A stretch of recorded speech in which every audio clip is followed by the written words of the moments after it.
दोस्तों इस वीडियो से हम वर्ल्ड ज्योग्राफी स्टार्ट करेंगे। देखिए वर्ल्ड ज्योग्राफी के कुछ टॉपिक्स हम पहले भी डिस्कस कर चुके हैं, जैसे सौरमंडल, वायुमंडल, ज्वालामुखी। तो बहुत सारे टॉपिक्स हम कवर कर चुके हैं। अगर आपने वो वीडियो नहीं देखे हैं तो डिस्क्रिप्शन बॉक्स में मैंने लिंक दे रखा है, आप वहां से वो वीडियो देख सकते हैं। अभी भी बहुत सारे टॉपिक्स हमारे बाकी हैं जिन्हें हमको कवर करना है। बचे हुए लेक्चर्स हम स्टार्ट कर रहे हैं, जिसमें सबसे पहले हम डिस्कस करेंगे अक्षांश और देशांतर रेखाओं को, मतलब लेटीट्यूड और लॉन्गिट्यूड लाइंस को। ठीक है, साथ ही दोस्तों हम अंतर्राष्ट्रीय तिथि रेखा और अंतर्राष्ट्रीय समय रेखा को भी अच्छे से डिस्कस करेंगे। बहुत ही इंपॉर्टेंट टॉपिक है। एसएससी पीएससी एग्जाम में अक्सर यहाँ से क्वेश्चन देखने को मिलता है। टॉपिक थोड़ा सा डिफिकल्ट है, पर बहुत ही आसानी से आप इस टॉपिक पर अच्छी कमांड कर पाएंगे। आपको देखिए वीडियो को अच्छे से देखना है, और लास्ट में इस टॉपिक से एग्जाम में पूछे गए क्वेश्चंस का मैंने एक टेस्ट रखा है, वो टेस्ट आपको जरूर लगाना है।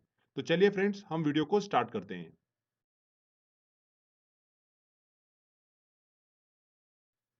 वर्ल्ड ज्योग्राफी में हम पूरी पृथ्वी का अध्ययन अच्छे से करते हैं। पृथ्वी हमारे सौर मंडल का सदस्य है, जिसका भौगोलिक अध्ययन हम इसके एक नमूने से करते हैं, जिसे हम क्या बोलते हैं, ग्लोब कहते हैं। इस ग्लोब पर हमें दो तरह की रेखाएं दिखाई देती हैं, हॉरिजेंटल लाइन और वर्टिकल लाइन, जिन्हें क्या कहा जाता है, अक्षांश और देशांतर रेखा कहा जाता है। इन रेखाओं की हेल्प से ही पृथ्वी पर किसी भी स्थान की स्थिति का निर्धारण किया जाता है।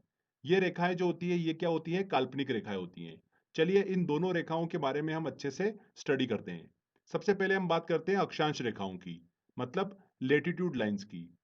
तो जैसा कि आप ग्लोब पर देख सकते हैं, हमारी पृथ्वी के दो ध्रुव होते हैं, एक उत्तरी ध्रुव और एक दक्षिणी ध्रुव। ग्लोब पर पश्चिम से पूर्व की ओर खींची गई सभी काल्पनिक रेखाएं जो होती है, वो क्या होती है, अक्षांश रेखाएं कहलाती हैं। पृथ्वी के बीचों बीच एक 0 डिग्री अक्षांश रेखा होती है, जिसे हम क्या बोलते हैं, भूमध्य रेखा या विषुवत रेखा कहते हैं। इसे इंग्लिश में बोला जाता है इक्वेटर।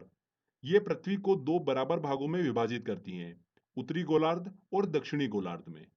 ध्यान रखिएगा, इस 0 डिग्री अक्षांश रेखा पर सभी स्थानों का जो अक्षांश होगा, वो कितना होता है, 0 होता है। जैसे कोलंबिया, ब्राजील, मालदीव, इंडोनेशिया, ये जितने भी देश हैं, ये 0 डिग्री अक्षांश रेखा पर स्थित हैं। तो इन देशों में अक्षांश की जो स्थिति होगी, वो कितनी होगी, 0 होगी। क्लियर। अब देखिए, इस भूमध्य रेखा के उत्तर और दक्षिण में एक एक डिग्री के अंतराल में 90-90 अक्षांश रेखाएं खींची होती हैं। यानी किसी भी स्थिति में 90 डिग्री से ज्यादा अक्षांश नहीं हो सकता है। ध्रुव पर 90 डिग्री अक्षांश की स्थिति होती है। क्लियर। ग्लोब पर सभी अक्षांश रेखाएं एक दूसरे के समानांतर होती हैं। बहुत ही इंपॉर्टेंट क्वेश्चन है, ये पूछा जाता है एग्जाम में, ध्यान रखिएगा। ग्लोब पर जितनी भी अक्षांश रेखाएं होती हैं, ये एक दूसरे के समानांतर होती हैं। और दो अक्षांश रेखाओं के बीच की दूरी कितनी होती है, 111 किलोमीटर होती है। कितनी होती है, 111 किलोमीटर। आगे देखिए, इस भूमध्य रेखा इक्वेटर से उत्तर की ओर 23.5 डिग्री पर जो अक्षांश रेखा होती है, उसे क्या कहा जाता है, कर्क रेखा कहा जाता है, ट्रॉपिक ऑफ कैंसर। 21 जून को इस कर्क रेखा के सूर्य जो होता है, वो एकदम ऊपर होता है, मतलब लंबवत होता है। इस कारण से इस उत्तरी गोलार्ध में 21 जून जो होता है, ये सबसे बड़ा दिन होता है। बहुत ही इंपॉर्टेंट है, ऐसा एग्जाम में क्वेश्चन बनता है कि उत्तरी गोलार्ध में सबसे बड़ा दिन कौन सा होता है और दक्षिणी गोलार्ध में सबसे बड़ा दिन कौन सा होता है। ठीक है, तो ये दोनों चीजें हमको दिमाग में रखना है। तो उत्तरी गोलार्ध में सबसे बड़ा दिन कौन सा होता है, 21 जून का होता है। क्यों? क्योंकि सूर्य जो होता है, वो कर्क रेखा के एकदम ऊपर होता है। अब देखिए, इस जो इक्वेटर है, इससे दक्षिण की ओर 23.5 डिग्री पर एक अक्षांश रेखा होती है, जिसे क्या बोला जाता है, मकर रेखा बोला जाता है, ट्रॉपिक ऑफ कैप्रिकॉन। 22 दिसंबर को सूर्य जो होता है, मकर रेखा के एकदम ऊपर होता है, लंबवत होता है। इस कारण से यह दिन जो होता है, दक्षिणी गोलार्ध का सबसे बड़ा दिन होता है। तो बहुत ही इंपॉर्टेंट पॉइंट है ये, ध्यान रखिएगा, यहाँ से एग्जाम में क्वेश्चन बन सकता है। अगर देखिए उत्तरी ध्रुव और दक्षिणी ध्रुव को बिंदु माना जाए, तो कुल अक्षांश रेखाओं की संख्या कितनी होगी, 179 होगी। और अगर रेखा माना जाए, तो कुल अक्षांश रेखाओं की संख्या कितनी होगी, 181 होगी। इसके अंदर हमने देखिए 0 डिग्री अक्षांश रेखा को भी शामिल किया है। अब देखिए दोस्तों, मैं आपको एक बड़ा इंटरेस्टिंग पॉइंट बताता हूँ। अभी जैसा कि हमने पढ़ा भूमध्य रेखा के बारे में, कर्क रेखा के बारे में और मकर रेखा के बारे में, तो अफ्रीका एकमात्र ऐसा कॉन्टिनेंट है, ऐसा महाद्वीप है, जिससे ये तीनों रेखाएं जो होती है, वो गुजरती है। अगर आप दूसरे कॉन्टिनेंट देखेंगे, जैसे कि उत्तर अमेरिका, ऑस्ट्रेलिया हुआ, एशिया हुआ, तो इन जितने भी कॉन्टिनेंट महाद्वीप है, वहां से ये तीनों रेखाएं नहीं गुजरती है। किसी से एक रेखा गुजर रही है, तो किसी से दो रेखाएं गुजर रही है।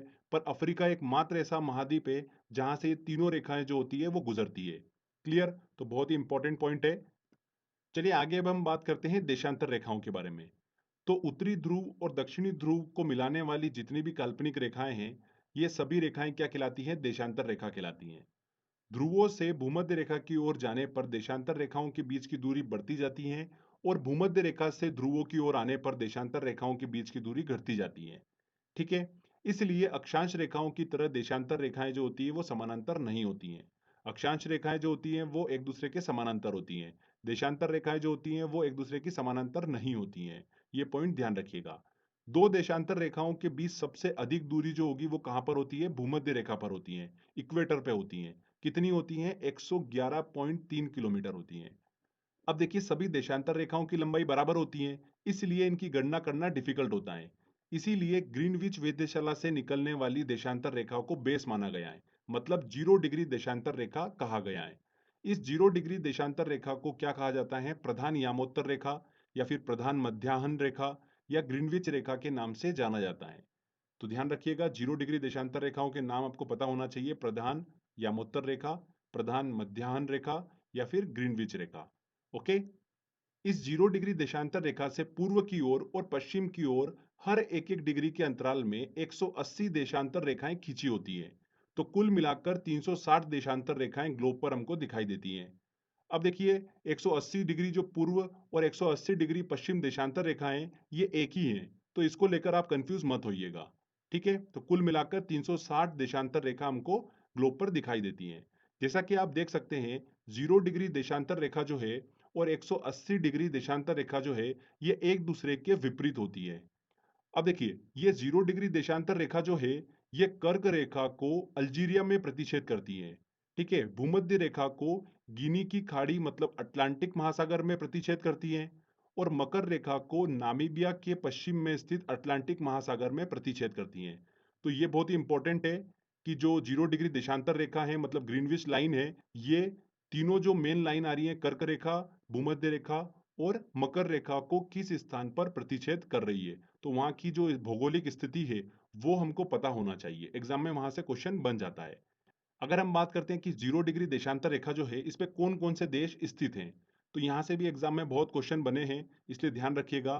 कौन कौन से देश स्थित हैं 0 डिग्री देशांतर रेखा पर मतलब ग्रीनविच लाइन पर? यूके, स्पेन, फ्रांस, घाना, अल्जीरिया। अल्जीरिया जैसे कि आपको पता ही है कि 0 डिग्री देशांतर रेखा जो है वो कर्क रेखा को काटती है अल्जीरिया में। अंटार्कटिका, ये जो मैंने आपको नाम बताए हैं ये 0 डिग्री देशांतर रेखा पर स्थित देश हैं। इनको आपको बिल्कुल दिमाग में रखना है क्योंकि यहाँ से क्वेश्चन काफी बनते हैं। तो ये हमने देशांतर रेखाओं के बारे में अच्छे से स्टडी करी। चलिए फ्रेंड्स आगे देखिए, अब हम बात करते हैं अंतर्राष्ट्रीय तिथि रेखा और समय रेखा के बारे में। तो देखिए फ्रेंड्स, 0 डिग्री देशांतर रेखा का उपयोग जो होता है वो समय निर्धारण में किया जाता है। इसीलिए 0 डिग्री देशांतर रेखा को अंतर्राष्ट्रीय समय रेखा कहते हैं। इसकी हेल्प से दुनिया में समय का निर्धारण किया जाता है। 180 डिग्री देशांतर रेखा का उपयोग जो होता है वो दिनांक निर्धारण में मतलब तिथि निर्धारण में किया जाता है। इसीलिए 180 डिग्री देशांतर रेखा को अंतर्राष्ट्रीय तिथि रेखा कहा जाता है। बहुत ही इंपॉर्टेंट पॉइंट है ये। एग्जाम में आपसे डायरेक्टली क्वेश्चन पूछते हैं कि निम्न में से कौन सी अंतर्राष्ट्रीय तिथि रेखा है और निम्न में से कौन सी अंतर्राष्ट्रीय समय रेखा है। तो आप बता सकते हैं कि 0 डिग्री देशांतर रेखा जो होती है वो अंतर्राष्ट्रीय समय रेखा है, 180 डिग्री देशांतर रेखा जो है वो अंतर्राष्ट्रीय तिथि रेखा है। क्लियर। चलिए एक एक करके इनको समझते हैं कि किस तरीके से समय निर्धारण होता है और किस तरीके से तिथि का निर्धारण किया जाता है। यहाँ से भी देखिए न्यूमेरिकल थोड़े से क्वेश्चन बन जाते हैं, उनको हम अच्छे से समझेंगे। तो अंतर्राष्ट्रीय समय रेखा की बात करेंगे मतलब 0 डिग्री देशांतर रेखा की बात करेंगे। 0 डिग्री देशांतर रेखा का समय जो होता है वो यूनिवर्सल टाइम कहलाता है मतलब ग्रीनविच टाइम कहलाता है। ठीक है। वही मेन टाइम है, उसको बेस मानकर सभी जगह का टाइम जो होता है वो डिसाइड किया जाता है। अब देखिए ध्यान से सुनिए, पृथ्वी अपने अक्ष पर पश्चिम से पूर्व की ओर घूमती है। इसलिए ग्रीनविच रेखा से पूर्व के स्थानों का समय ग्रीनविच टाइम से आगे होता है और ग्रीनविच रेखा से पश्चिम के स्थानों का समय जो होगा वो ग्रीनविच टाइम से पीछे होता है। कितना आगे और कितना पीछे होता है, चलिए हम समझ लेते हैं। तो दोस्तों आप सभी को पता ही होगा कि पृथ्वी अपने अक्ष पर 24 घंटे में एक चक्कर पूरा करती है, मतलब 360 डिग्री देशांतर घूम लेती हैं। एक चक्कर लगाना मतलब 360 डिग्री घूमना। ठीक है। तो 24 आवर में पृथ्वी 360 डिग्री घूम लेती है। तो एक घंटे में कितने डिग्री देशांतर घूमेगी? 360 अपॉन में 24, ये निकल कर आ गया हमारा 15 डिग्री। मतलब एक घंटे में पृथ्वी जो है वो 15 डिग्री देशांतर घूम लेती है। इसको सिंपल लैंग्वेज में लिख लेते हैं। 15 डिग्री देशांतर घूमने में पृथ्वी को 1 घंटा मतलब 60 मिनट का समय लगता है।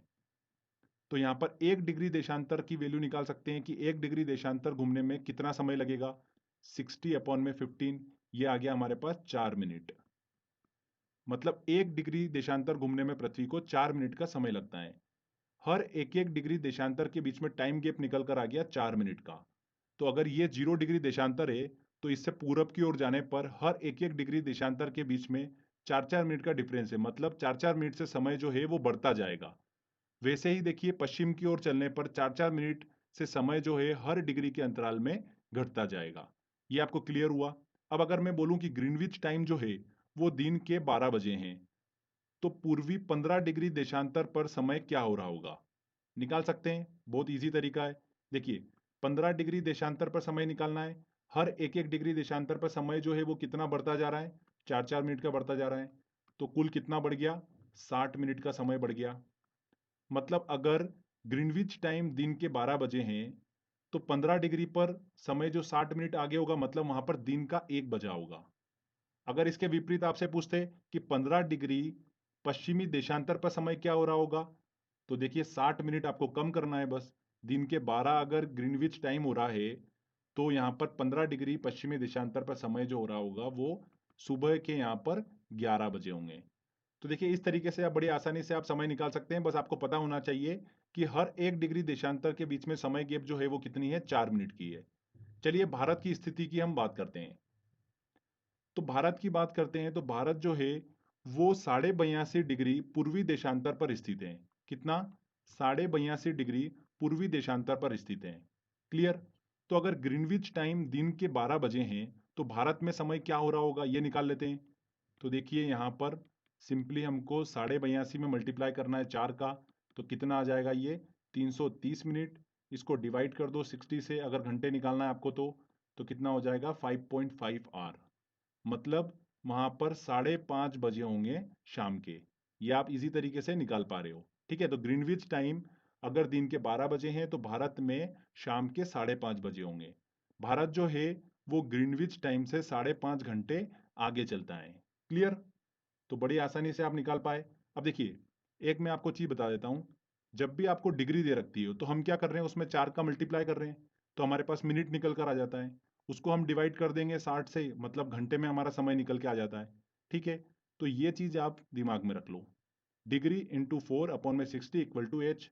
यही हम कर रहे हैं। देखिए यहाँ पर हमने क्या करा, 82.5 को मल्टीप्लाई कर दिया 4 से और जो भी आया उसको डिवाइड कर दिया 60 से। तो क्या निकल कर आ गया, घंटा निकल कर आ गया। मतलब टाइम डिफरेंस निकल कर आ गया हमारा। ठीक है, आर के फॉर्म में। तो उसी तरीके से आप यहाँ पर निकाल पाएंगे इसकी हेल्प से। अगर आपको ऐसा बोल दे कि कोई देश जो है वो ग्रीनविच टाइम से 2 घंटे आगे है, तो यहाँ पर देखिए आर की जगह आपको 2 रखना है और डिग्री आपको निकालना है। अपॉन में देखिए यहाँ पर 60 क्रॉस मल्टीप्लाई कर दो तो डिग्री इक्वल टू कितना आ जाएगा 120/4। तो यहाँ पर 30, मतलब 30 डिग्री पर वो देश स्थित है। इस तरीके से आप कोई भी क्वेश्चन सॉल्व कर पाओगे। जब हम लास्ट में टेस्ट सॉल्व करेंगे उसमें काफ़ी क्वेश्चन मैंने इंक्लूड करे हैं, उन सभी क्वेश्चन को हम सॉल्व करेंगे, वहां पर आपकी अच्छे से प्रैक्टिस हो जाएगी। तो ये आपको अच्छे से समझ में आया होगा। चलिए अब देखिए हम बात करते हैं अंतर्राष्ट्रीय तिथि रेखा की, मतलब 180 डिग्री देशांतर रेखा की। तो 180 डिग्री देशांतर से पूर्व की ओर जाने पर एक दिन घटाना पड़ता है, जबकि पश्चिम की ओर जाने पर एक दिन को क्या करना पड़ता है, बढ़ाना पड़ता है। ध्यान रखिएगा अंतर्राष्ट्रीय तिथि रेखा जो है बिल्कुल सीधी नहीं है। कुछ देशों के दिन और समय समान करने के लिए इसे अपने स्थान से 4 बार मोड़ा गया है। ओके। अंतर्राष्ट्रीय तिथि रेखा को प्रशांत महासागर से होकर खींचा गया है और इसके सबसे नजदीक जो जल डमरू मध्य पड़ता है वो कौन सा पड़ता है, बेरिंग जल डमरू मध्य पड़ता है। बेरिंग स्ट्रीट पड़ती है सबसे नजदीक में। तो देखिए ये हमने अंतर्राष्ट्रीय तिथि रेखा और अंतर्राष्ट्रीय समय रेखा के बारे में अच्छे से स्टडी करी है। कुछ महत्वपूर्ण पॉइंट्स चलिए हम डिस्कस कर लेते हैं।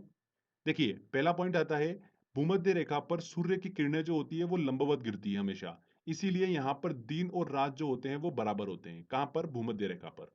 सेकंड पॉइंट आता है, पृथ्वी के चपटे होने के कारण भूमध्य रेखा पर ग्रेविटेशनल फोर्स का मान सबसे कम होता है, जबकि ध्रुवों पर गुरुत्वाकर्षण बल जो होता है, ग्रेविटेशनल फोर्स जो होता है वो सबसे ज्यादा होता है। तीसरा देखिए, उत्तरी गोलार्ध और दक्षिणी गोलार्ध में 30 डिग्री से लेकर 35 डिग्री अक्षांशों के बीच में उपोष्ण उच्च दाब की स्थिति पाई जाती है। इसलिए इन अक्षांशों को अश्व अक्षांश मतलब हॉर्स लैटिट्यूड के नाम से भी जाना जाता है। ये भी क्वेश्चन एग्जाम में पूछा गया था, इसलिए इस चीज को ध्यान रखिएगा। अब देखिए दोस्तों, एग्जाम में कुछ इस तरीके से क्वेश्चन भी बनते हैं कि कर्क रेखा, भूमध्य रेखा और मकर रेखा जो है ये किन किन देशों से होकर गुजरती हैं और किन किन देशों से होकर नहीं गुजरती हैं। तो देखिए, मैं आपको कुछ सिलेक्टेड देश के नाम बताता हूं, आपको बस वो दिमाग में रखना है, आपका एग्जाम में क्वेश्चन सॉल्व हो जाएगा। कर्क रेखा की बात करते हैं तो कर्क रेखा मैक्सिको, भारत, बांग्लादेश, म्यांमार, चीन और ताइवान देश से होकर गुजरती है। इसके अलावा और भी देश हैं, पर आपको जो मैं बता रहा हूं एटलीस्ट आप वो तो दिमाग में रखिएगा। एग्जाम में क्वेश्चन यहीं से बन जाता है। पाकिस्तान नेपाल से होकर कर्क रेखा नहीं गुजरती है। अभी हाल ही में एग्जाम में देखने को मिला था यहाँ से क्वेश्चन, इसलिए ध्यान रखिएगा। देखिए, भारत से भी कर्क रेखा होकर गुजरती है, तो भारत में ये 8 राज्यों से होकर गुजरती है। गुजरात, राजस्थान, मध्य प्रदेश, छत्तीसगढ़, झारखंड, पश्चिम बंगाल, त्रिपुरा और मिजोरम, इन 8 राज्यों से होकर गुजरती हैं। इन 8 राज्यों का नाम याद रखने की ट्रिक मैं बना चुका हूं। अगर आपको वो वीडियो देखना है तो डिस्क्रिप्शन बॉक्स में लिंक दे रखा है, वहां से देख सकते हैं। इसके बाद देखिए, भूमध्य रेखा की बात करते हैं तो कोलंबिया, ब्राजील, मालदीव और इंडोनेशिया ये प्रमुख देश हैं जिनसे भूमध्य रेखा जो है वो गुजरती है। भारत से होकर नहीं गुजरती है भूमध्य रेखा। मकर रेखा की बात करते हैं तो चिली, अर्जेंटीना, ब्राजील, नामीबिया, दक्षिण अफ्रीका, मेडागास्कर और ऑस्ट्रेलिया, इन प्रमुख देशों से होकर मकर रेखा गुजरती है। ठीक है, ध्यान रखिएगा, भारत से होकर नहीं गुजरती है मकर रेखा। अब इन सभी में देखिए, मैं आपको 2 पॉइंट बताता हूं।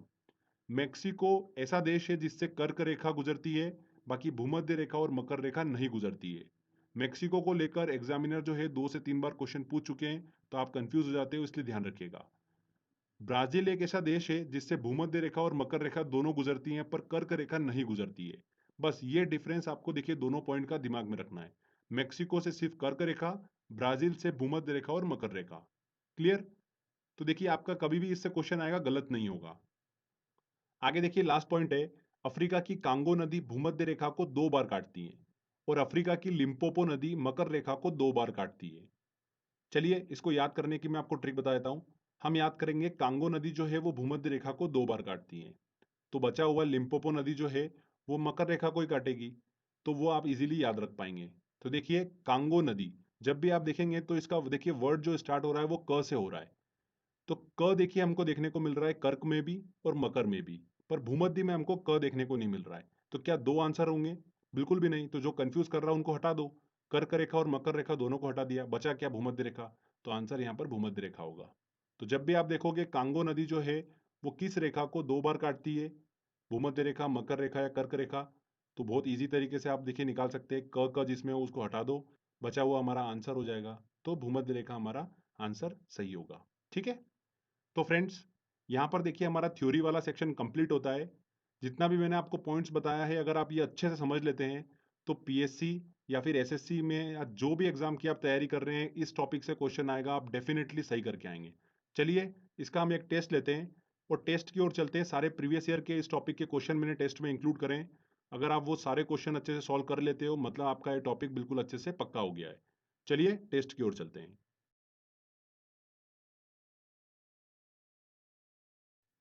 देखिए दोस्तों, पहला क्वेश्चन है, देशांतर रेखाओं की संख्या कितनी है? देशांतर रेखाओं की कुल संख्या कितनी है? 360।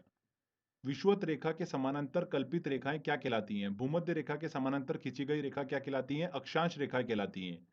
यहाँ पर ए आंसर सही होगा। पृथ्वी के उत्तरी ध्रुव व दक्षिणी ध्रुव को मिलाने वाली रेखा क्या कहलाती है? क्या कहलाती हैं? देशांतर रेखाएं कहलाती हैं। B answer. चलिए नेक्स्ट क्वेश्चन लेते हैं। प्रधान मध्याह्न रेखा किस स्थान से होकर गुजरती है? तो प्रधान यामोत्तर रेखा जो है वो ग्रीनविच वेधशाला से होकर गुजरती है, इसीलिए उसे ग्रीनविच लाइन भी बोला जाता है। ग्रीनविच रेखा से तात्पर्य है, ग्रीनविच रेखा से तात्पर्य है 0 डिग्री देशांतर रेखा। पृथ्वी 1 घंटे में कितना देशांतर घूम लेती है? पृथ्वी जो है वो 1 घंटे में कितना देशांतर घूम लेती है? 15 डिग्री देशांतर घूम लेती है। मैंने आपको बताया था, अगर नहीं भी पता है तो आप निकाल सकते हो, बहुत ईजी तरीका है। चलिए अगला क्वेश्चन लेते हैं। दक्षिणी ध्रुव का अक्षांश है, दक्षिणी ध्रुव का अक्षांश क्या है? 90 डिग्री। कर्क रेखा कहाँ से नहीं गुजरती है? कर्क रेखा जो है म्यांमार, नेपाल, बांग्लादेश, चीन, चीन से होकर गुजरती हैं, बांग्लादेश से गुजरती हैं, म्यांमार से गुजरती हैं, नेपाल से नहीं गुजरती है। नेपाल और पाकिस्तान से कर्क रेखा नहीं गुजरती है। ये देखिए बहुत इंपॉर्टेंट क्वेश्चन है, अभी हाल ही में एग्जाम में क्वेश्चन पूछा गया था। यहाँ पर दिन तथा रात एक समान होते हैं। कहाँ पर होते हैं? भूमध्य रेखा। विषुवत रेखा पर दिन व रात एक समान होते हैं, क्योंकि यहाँ पर सूर्य जो होता है वो हमेशा लंबवत होता है भूमध्य रेखा के, इसीलिए यहाँ पर दिन व रात बराबर होते हैं। निम्नलिखित देशों पर विचार कीजिए। Australia, Namibia, Brazil, Chile. उपरोक्त में किन किन से होकर मकर रेखा गुजरती है? तो चारों से होकर मकर रेखा गुजरती है, डी आंसर। भूमध्य रेखा निम्न में से किस देश से होकर नहीं गुजरती है? Kenya, Mexico, Indonesia, Brazil. देखिए मैंने आपको बताया था मैक्सिको से सिर्फ कर्क रेखा गुजरती है, भूमध्य रेखा नहीं गुजरती है, इसलिए यहाँ पर बी आंसर। निम्नलिखित में से कौन सा वृहत व्रत का उदाहरण है? तो यहाँ पर देखिए कर्क रेखा, मकर रेखा, भूमध्य रेखा। भूमध्य रेखा जो है वो वृहत व्रत का उदाहरण है। सबसे बड़ा व्रत जो होता है वो भूमध्य रेखा का होता है, तो यहाँ पर सी आंसर सही होगा। ठीक है, चलिए अगला क्वेश्चन लेते हैं। ट्रॉपिक ऑफ कैंसर निम्न में से क्या है? तो मैंने आपको बताया था भूमध्य रेखा से उत्तर की ओर 23.5 डिग्री अक्षांश रेखा क्या कहलाती है? कर्क रेखा कहलाती है, मतलब ट्रॉपिक ऑफ कैंसर कहलाती है। सी आंसर यहाँ पर सही होगा। एक देशांतर से दूसरे देशांतर के बीच कितना समय अंतराल होता है?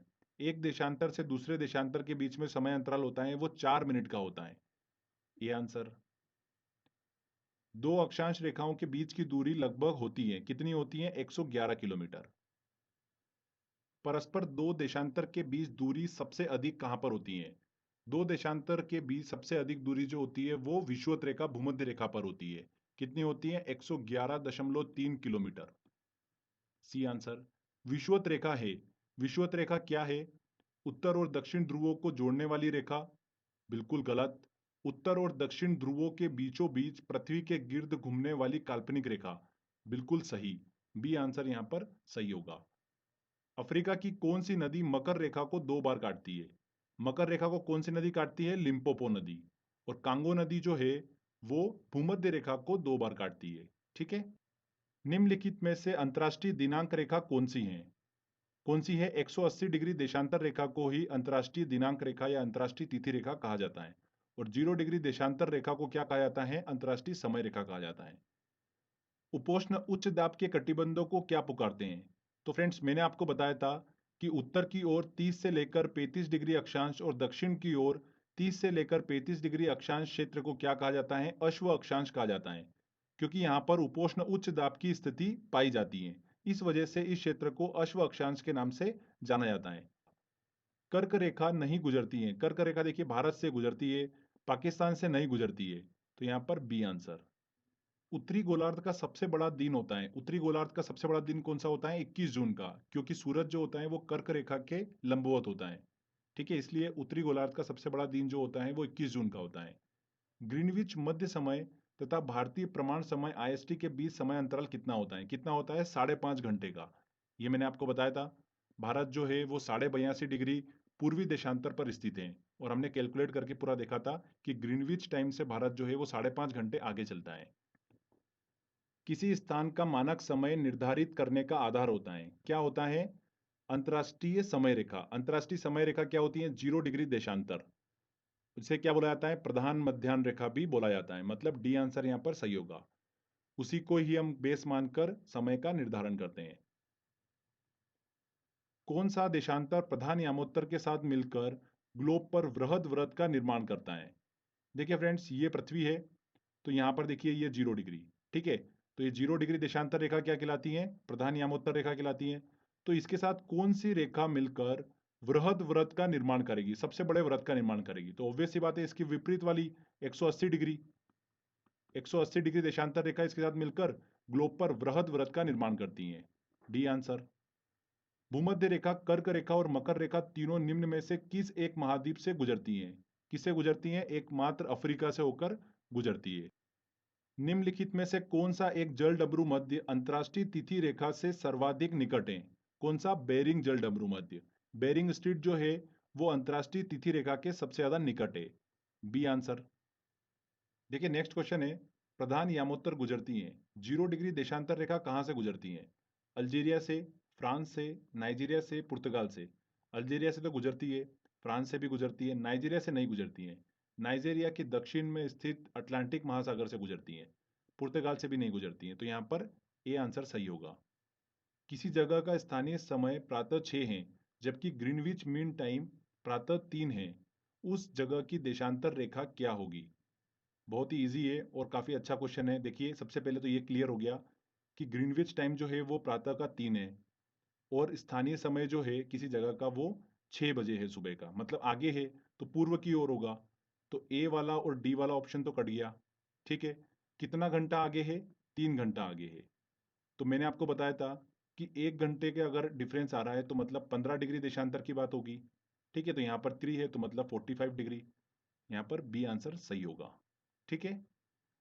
भूमध्य रेखा निम्नलिखित में से किस देश से होकर नहीं गुजरती है? तो भूमध्य रेखा जो है वो मैक्सिको से होकर नहीं गुजरती है। मैंने आपको बताया अभी, 2-3 बार रिपीट हुआ था एग्जाम में क्वेश्चन, ये ध्यान रखिएगा। मैक्सिको से सिर्फ कर्क रेखा गुजरती है। ओके, अगला क्वेश्चन लेते हैं। यदि दो स्थानों के बीच का समय अंतराल 2 घंटा 20 मिनट है तो देशांतर में अंतर होगा। बहुत ही अच्छा क्वेश्चन है। देखिए, 2 घंटे को हमको डिग्री में कन्वर्ट करना है। तो 1 घंटा मैंने आपको बताया था कितना, 15 डिग्री। तो यहाँ पर 2 घंटा पूछा है तो 30 डिग्री तो हो गया और 20 मिनट को हम कन्वर्ट कर लेते हैं। देखिए, 4 से इसको डिवाइड कर देंगे तो कितना आ जाएगा, 5 डिग्री। तो 30 प्लस 5 कितना हो गया, 35 डिग्री। यहाँ पर डी आंसर बिल्कुल सही होगा। दो स्थानों के बीच का समय अंतराल 2 घंटा 20 मिनट है तो देशांतर में अंतर जो होगा वो 35 डिग्री का होगा।